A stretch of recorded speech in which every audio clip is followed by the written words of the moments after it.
ตาไปแข่งกับโซพี่น้องเอ้ยเนาะเปิดภาพมามันนี่พี่น้องเนาะซานิดกาอยู่หันอยู่ห้องพี่น้องเนาะกำลังว่าสิไปเหตุงานหรือว่าหาถ่ายคลิปพี่น้องกับทีมงานนี่แหละเนาะป้าเสเด้อยู่หันอยู่ห้องเนาะเพราะเพิ่นก็อยู่หันพี่น้องเอ้ยเนาะก่อนอื่นก็กราบทักทายสบายดีเด้อพ่อแม่ FC สู่คู่สู่คนเนาะบ่ว่าอยู่ภายในประเทศหรือต่างประเทศพี่น้องก็ยินดีเข้าสู่2เช้านี้แล้วไต่เส้นเก่าเส้นเคยพี่น้องเนาะมาพบมาพอกันมื้อนี้พี่น้องเอ้ยเนาะจ้ะกับทีมงานพี่น้องเนาะนี่สาวพี่สาวนูนาพี่น้องเด้อสบายดีเด้อเด้อสบายดีบ่ซ้ายเด้อสบายดีนะสิพากันไปจะได้บ่ซ้ายนี่พากันออกไปถ่ายคลิปพาถ่ายคลิปบ่เด้อจะได้พากันไปเนาะนั่งทาก่อนพี่น้องเอ้ยเนาะเพราะว่าทางฝนก็เสียงตู่แห้งขนาดพี่น้องเอ้ยเนาะนั่งพร้อมเดียวกับทีมงานพี่น้องนะป้าสบายดีเด้อแม่ใหญ่โดยสิไปไสแม่ใหญ่นี่โอ้ยอยากมาเจอกินในวันในบำรุงโตนี่แหละสอกกินยังแม่กรอบแบบนี้ว่าอยากกินกะแลมบ่แม่ใหญ่โดยอยากเลยอยากสิยังบ่สายบัดเนาะไปเลือกเลยแม่ใหญ่อยากแบบใดไปซันนี่สิซื้อให้พ่อแม่ใหญ่เพิ่นมาซื้ออยู่ในร้านค้าหารสนิทนี่แหละพี่น้องเอาแบบใดแม่ใหญ่เมื่อยแห้งบ่จังว่าอยากกะเล็บนี่เมื่อยแห้งเนาะติดไม้ใส่ก่อนแม่ใหญ่เพิ่นจังได้ยินคักเด้เอาแบบใดเอาแบบนี้บ่นี่ได้ก็เอาสิเอาก่อนเดียวนี่บ่จะได้ซ่องเลยจะได้ซ่องจะได้ซ่องอีกก่อนนึงเนี่ยได้เลยโดยก็มีก็ได้ก็มีอีกโดยจ่ายผู้ใหญ่เพิ่นก่อน2,000ได้กระแลมแล้วสิเมื่อเลยบ่ว่าอยากเมื่อแล้วอยากเมื่อบ่ผู้ใหญ่ค่ะกระแลมซื้อกระแลมนำผู้ใหญ่เพิ่นพี่น้องเนาะโดยซอนี่ซื้อให้เพิ่นที่ต้นแม่ใหญ่เพิ่นพี่น้องเอ้ยเนาะไปต่ออยู่บ้านกันนี่โดยส่วนแม่ใหญ่เพิ่นอยากกินกระแลมพี่น้องเนาะเพิ่นย่างมาซื้อกระแลมพอดีสนิทอยู่หานพี่น้องเอ้ยที่ต้นเพิ่นแม่ใหญ่นี่ก็ได้ก็เลยซื้อให้เพิ่นกินเอากระแลมมาให้ซื้ออ่ะเลยเย็นปันนี่ก็กินได้เนาะเย็นได้ต้องบรรยากนี่พี่น้องยิงแควเบิ่งหันกัดได้บ่กระแลมค่ะยิงเบิ่งแควค่ะกัดได้บ่กระแลมค่ะเอาแน่เอาค่ะพี่น้องเอ้ยเนาะแซ่บบ่แซ่บแล้วนะคนแซ่บเนี่ยมากบ่กระแลมนี่ถึงวันถึงหอมถึงวันถึงหอมเพิ่นว่าเลยเจ้า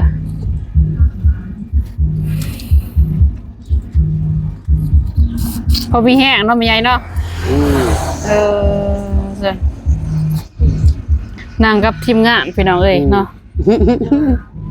เจอแม่ใหญ่เหมือนบาสายกินยังอีกทางนะบาสายเรียบบ่เรียบแล้วบ่บาสายกินนั่นวะเรียบบ่บอยอยากใหญ่พี่น้องเอ้ยนะแล้วอยู่ทางตลอดนี่พุ่นของควันปีใหม่เลยเด้อนี่แม่ใหญ่เด้อ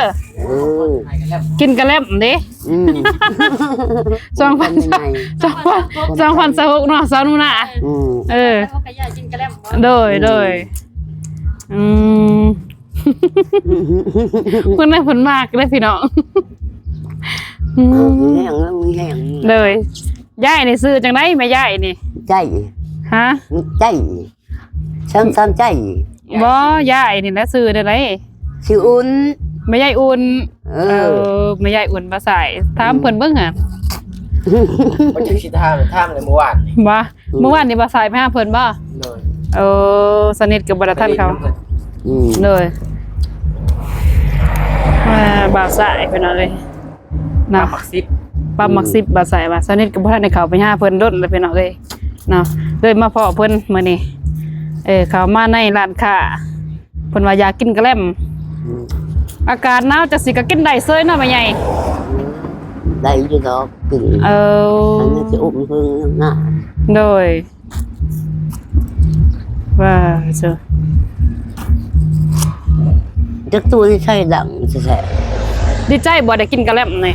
đi chạy á ดีใจ ừ. บนรถกระแลนใกล้เลยพี่น้องอาหารเนาะแคมทางเห็นแม่ใหญ่เพิ่นมาก็เลยซื้อให้เพิ่นกินพี่น้องเอ้ยเนาะอีต้นเพิ่นเมื่อยเด้เฮ็ดหยังอยู่เฮือนเดี๋ยวนี้ Như sư sư อยู่ซื่อ nên là ๆบ่ได้ไปทางใดบ่ ngò แข้งเหือแข้งแห้งอยู่ที่ปีใหม่เด้อสุขภาพแข็งแห้งเด้อแม่ใหญ่เด้อ ừ. แกงอะไรกินกันแล้ว ก็แข็งแห้งเด้แล้วกินกะแล่ม แกงอะไรกินกันแล้ว เลย Ừ. มักย่างกับบ่ สวย พี่น้อง ๆเป็นยังดอก Ừ. Tôi đấy thì chắc phải mộng một tí เลย 11 โมง 12 โมงเที่ยงอ่ะ ừ. กินได้ À cái thảo bọc kín lại dân ly nhỉ สำนี้นี้ก็โอเคแล้วเนาะบ่าวสายเนาะ โอเคแล้วเที่ยงแล้วกินได้แล้วเย็น เลยกับบ่าวสายพี่น้องเลยเนาะอยากอยู่บ่บ่าวสาย กินแล้วบ่ปลากระป๋องเมื่อวาน Và mưa thì khử กินขึ้นอยู่บ่แซ่บบ่ Tôi tí Biu thọc nạm ít ọc thọc nạm เอา chạy น้ำใส่เย็ดแบบแกงปลากระป๋องเลย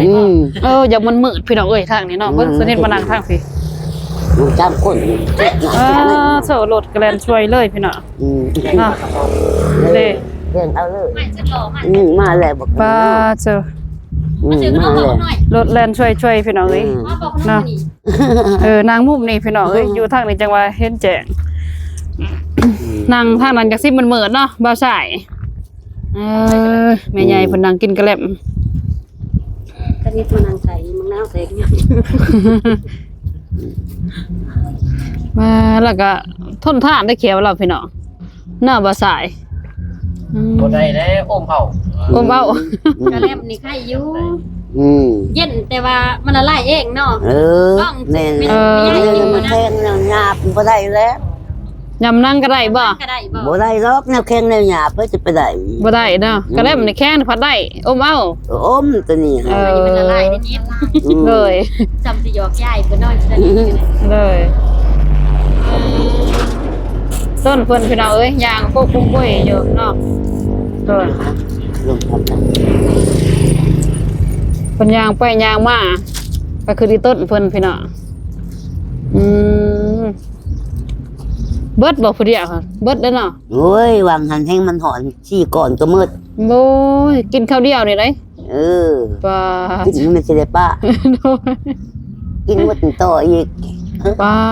ถือว่าโอเคได้เนาะบ่าวสายถ้าเพิ่นก็อันนี้ได้พี่น้องสนิทนี่ยังกินบ่ได้ได้แม่ใหญ่เอ้ยอาการแห้งมันเย็นมันหนาวจังซี่กินบ่ได้ ừ เจ็บคอโลด บุประมาท แม่นไอ้ขึ้นมาโลดได้ ไอ้อย่างไอ้เริ่มแล้วไอ้อย่างไอ้ปัญญาเลยอย่างนี้ โดย มันมีปัญญาคือมูก็โตนแล้ว โดย อืม อืม กินได้กิน อืม กินยายกิน หน่อย พาพี่พาน้องเบิ่งยายเพิ่นพี่น้องเอ้ยเนาะกินกันแล้วเพิ่นกินได้ดีได้พี่น้องกินยายกินบ่แม่นคุ้มให้กินนะเนาะว่าสายบ่ได้คุ้มยายเพิ่นกินได้ว่าสายเนาะเพิ่นมากกะแลม กินได้ พี่น้อง เสื้อต้น เลย แอมต้นเสียละล่าเนาะ อืม กินแล้วก็เขานะ กินแล้ว อืมหมดแล้วย้อนได้พี่น้อง เขาจนเราหมดเลยบ่ อ่าบ่ได้ซื้อดอกเลยเพิ่นมาขาย ผ้าห่มผ้าปูนอนแล้วพี่น้องเนาะกระฟุ้ยกระฟี่ยังแคมทางพี่น้องเอ้ยเนาะไฟใกล้มาใกล้ก็เอิ้นใส่เนาะซาวโนนา แม่สนิทจะอารมณ์ดีเนี่ยคือนึง เลย ขาใหม่ปีใหม่ คือเบรกเนอะ เลยเพิ่นจะได้กระฟุ้ยนี่แหละประมาณนี้ล่ะพี่น้องเอ้ยนะ ไม่ว่าจะคือขา เบิดทะเลย้อนได้พี่น้องเอ้ยดูดไปดูดมาอยู่ วันมา เลยพี่น้อง ก็แอ่เลย เลยทุ่งหนึงนี่สิเอาไปสิกินเองบ่ยายก้อนหนึงหั่น เมื่อให้เช่าเดือน เอาเมื่อพ่อใหญ่อยู่เฮือนต่ออีกหมดให้เราจบเชื่อพี่น้องเอ้ยระวังได้ยายเอ้ยใหม่ได้ใหม่เฮ็ดซบบาดหย่อนเด้เจอพี่น้องเอ้ยเนาะนี่เบิดเกี่ยงบัดนี้เกี่ยงตับพี่น้องเอ้ยเด้ เนี่ยใส่ คนเด้เพิ่นใส่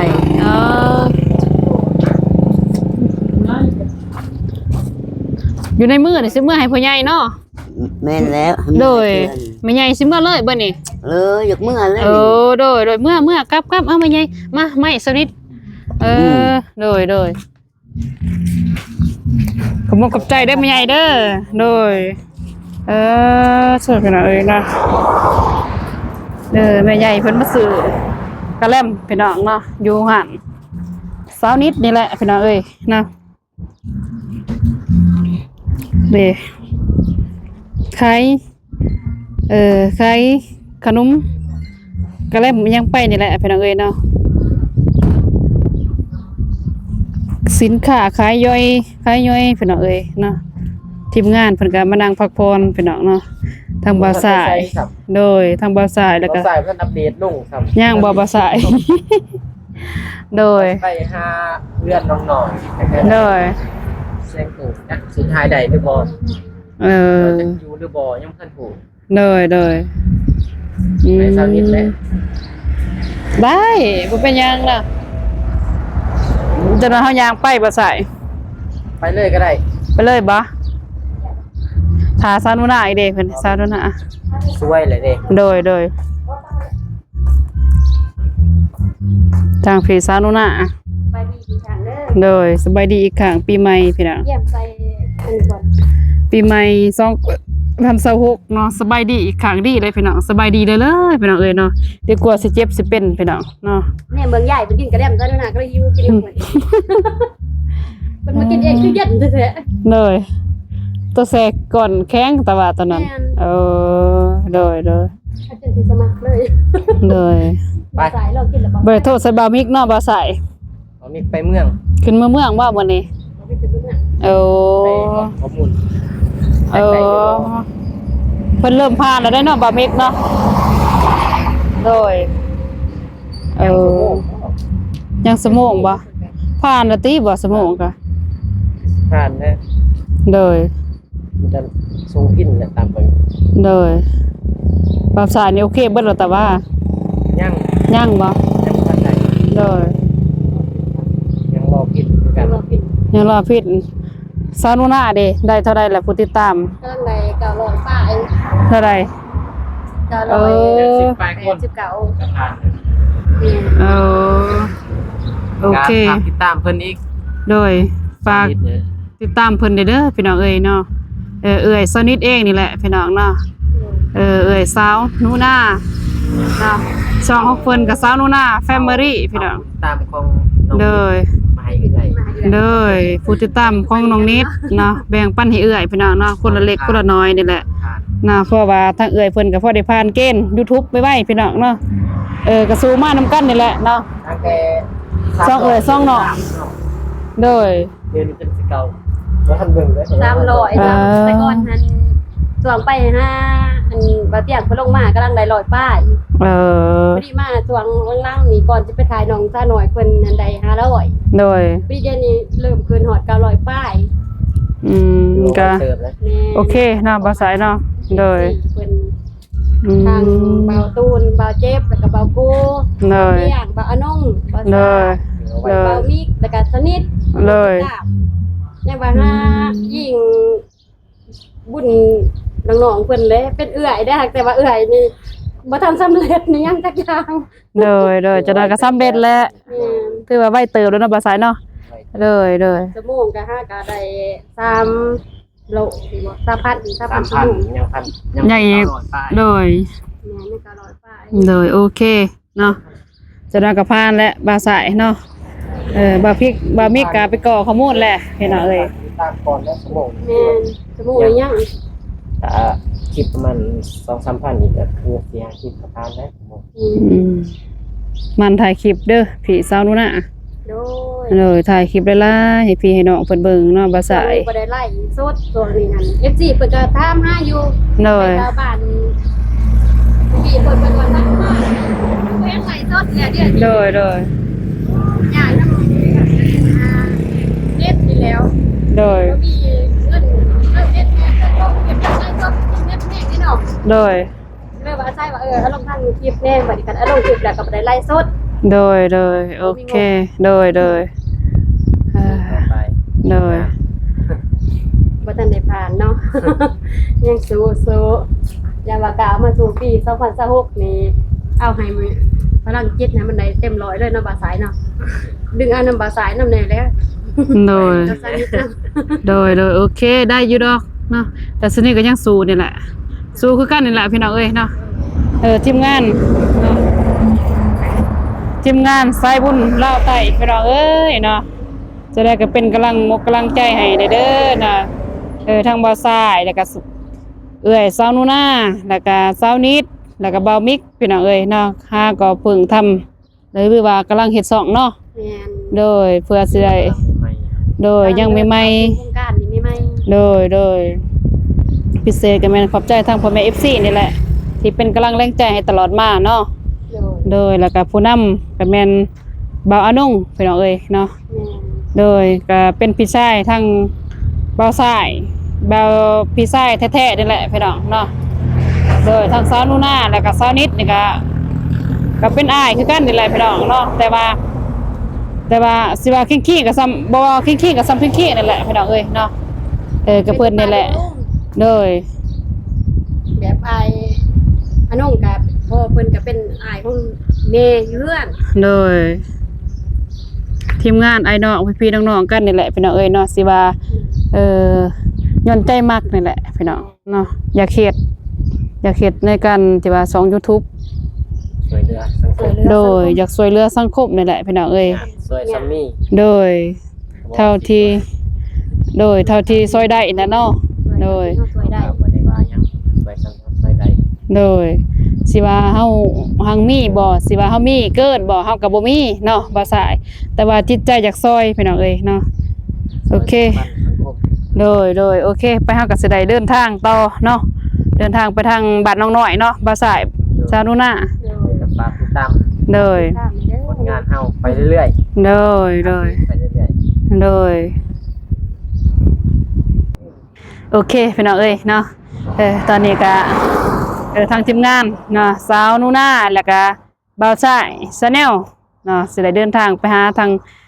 บ้านน้องน้อยเพิ่นน้องน้อยน้องไม้เนาะ ๆฝากหุ่นไปนำกัน โดยฝากรุ่นไปนำกันพี่น้องว่าสิเจอสิพอเพิ่นบ่มื้อนี้เนาะหรือว่าเพิ่นไปรับจ้างรับบายเฮาก็แม่นสิบ่ได้พบบ่ได้พอเพิ่นพี่น้องเอ้ยเนาะไปก่อนอื่นก็ขอบมกขอบใจเด้อพ่อๆแม่ๆ FC สู่คู่สู่คนเนาะบ่ว่าอยู่ภายในประเทศหรือต่างประเทศพี่น้องที่เข้ามาเป็นกำลังแรงใจให้ซะนี้ตลอดมาขอให้พ่อๆแม่ๆจงมีสุขภาพแข็งแรงความเจ็บยาสุใดความขายยาสุมีเนาะขอให้เฮงๆปังๆพี่น้องเอ้ยเนาะสำหรับคลิปนี้สนิทก็สิจะจบคลิปไปเพียงเท่านี้พี่น้องพบพอกันใหม่ในคลิปต่อไปพี่น้องเนาะสำหรับคลิปนี้ขอกล่าวคำว่าสบายดีพี่น้องเนาะบ๊ายบายทีมงานโดยบ๊ายบายพี่น้องเอ้ย